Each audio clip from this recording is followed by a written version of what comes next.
Hello friends, welcome to cook with Vino. இன்றைக்கி நம்ம சேனலில் ஒரு சூப்பரான ஹெல்த்தியான ரெசிபி தான் பார்க்க போகிறோம். நான் இன்றைக்கி உங்களுக்கு செஞ்சு காமிக்க போகிறது வெந்தயப்பால். நம்ம யூஸ்வலாக காலையில் எழுந்ததும் காஃபி, டீ இந்த மாதிரி குடித்து பழகிட்டோம். நம்மள நிறைய பேர் அதை விடணும்னு நினச்சிட்ருப்போம். பட் காலையில் கொஞ்சம் சூடாக குடிக்கிறதுக்கு ஏதாவது வேணுமே அப்படின்னு தோணும். அப்படி நினைக்கிறவங்க காஃபி, டீக்கு ரீப்ளேஸ்மெண்ட்டாக தாராளமாக வெந்தயப்பால் எடுத்துக்கலாம். அப்புறம் பார்த்திங்க அப்படின்னா சுகர் பேஷண்ட்ஸ் இந்த வெந்தயப்பாலை தாராளமாக சாப்பிட்லாம். இப்போ உங்களுக்கு முடி கொட்டுற பிரச்சனை இருக்குது அப்படின்னா இந்த வெந்தயப்பாலை நீங்கள் எடுத்துக்கலாம். 2 பேர் குடிக்கிறதுக்கு இன்றைக்கி நான் செய்ய போகிறேன். ஸோ 1 டேபிள் ஸ்பூன் அளவுக்கு வெந்தயம் எடுத்து அதை நல்லா வாஷ் பண்ணிவிட்டு வந்துடலாம்.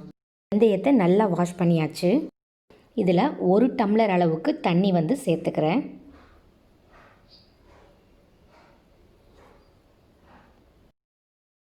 இதை இப்போது ஸ்டவ்வில் வச்சு நல்லா கொதிக்க விட்டுடலாம். ஸோ இந்த தண்ணி வற்றி பாதியாக ஆகணும். ஸோ தண்ணி நல்லா கொதித்து அந்த வெந்தயத்தில் உள்ள சத்துக்கள்லாம் தண்ணியில் வர ஆரம்பிச்சிருச்சு. இப்போ தண்ணி நல்லா வற்ற ஆரம்பிச்சிருச்சு. ஸோ இப்போ இந்த ஸ்டேஜில் நான் 1 டம்ளர் பால் சேர்த்துக்கிறேன். எந்த டம்ளரில் தண்ணி எடுத்தனோ அதே டம்ளரில் பால் சேர்த்துக்கிறேன்.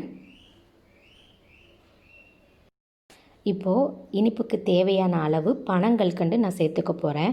நீங்கள் எது வேணாலும் சேர்த்துக்கலாம். உங்கள்கிட்ட வெல்லம் இருந்தால் இல்லை நாட்டு சர்க்கரை இருந்தால் எது வேணாலும் சேர்த்துக்கலாம். இன்றைக்கி நான் பனங்கல்கண்டு சேர்த்துக்கிறேன்.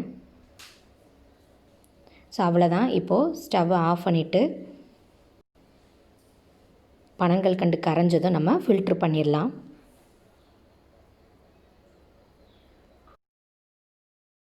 அவ்வளோதான், நம்ம வெந்தயப்பால் தயாராகிடுச்சு. உங்களுக்கு முடி கொட்டுற பிரச்சனை இருக்குது அப்படின்னா நீங்கள் தாராளமாக இந்த வெந்தயப்பால் எடுத்துக்கலாம். யூஸ்வலாக முடி பாடி ஹீட்னால தான் கொட்ட ஆரம்பிக்கும். ஸோ இந்த வெந்தயம் உடலுக்கு குளிர்ச்சியை தர்றதுனால நீங்கள் தாராளமாக எடுத்துக்கலாம். சப்போஸ் உங்கள் உடம்பு குளிர்ச்சியான உடம்பு அப்படின்னா நீங்கள் இந்த வெந்தயத்தை நல்லா வறுத்துட்டு அப்புறம் ஆற வச்சு இதை சேர்த்துக்கலாம். ஸோ யூஸ்வலாக சித்த மருத்துவத்தில் நம்ம எல்லா வகையான சுவைகளையும் நாள்தோறும் சேர்த்துக்கணும்னு சொல்கிறாங்க. ஸோ வெந்தயத்தை நம்ம டெய்லி சேர்த்துக்கிறோமா அப்படின்னு கேட்டால் இல்லைன்னு தான் சொல்லணும். ஸோ சுகர் பேஷண்ட்ஸ் வெந்தயத்தை முளை கட்டி சாப்பிட்லாம், ஊற வச்சு அந்த தண்ணியை குடிக்கலாம். ஸோ அதுக்கு இன்னொரு ஆப்ஷனாக இந்த மாதிரி வெந்தய பாலாவும் குடிக்கலாம்.